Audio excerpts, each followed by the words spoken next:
खानपुर के कई इलाकों में सीवरेज सिस्टम तबाह हो गया है। गटर ऐसे उबले कि पहले जौहड़ और फिर तालाब बन गए।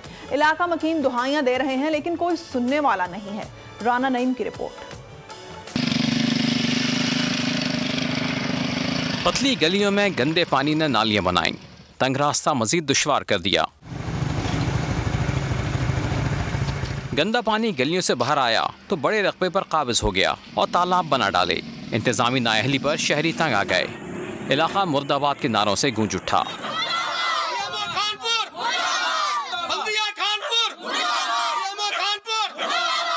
शहरी कहते हैं गंदे पानी के सबब मस्जिद जाना मुश्किल है। बीमारियों ने भी आ घेरा है। जहाँ कोई सीवरेज का निजाम नहीं है, बच्चे बीमार हो रहे हैं, गंदी बीमारी पैदा हो रही है इस पानी के खड़े होने से। कमिश्नर साहब से भी रिक्वेस्ट है, डीसीओ साहब से, खास तौर पे एसी साहब से, कि जल्द से जल्द हमारा ये मसला हल करें। पानी गंदा होने के साथ गहरा भी है जो जानी नुकसान का सबब बन रहा है।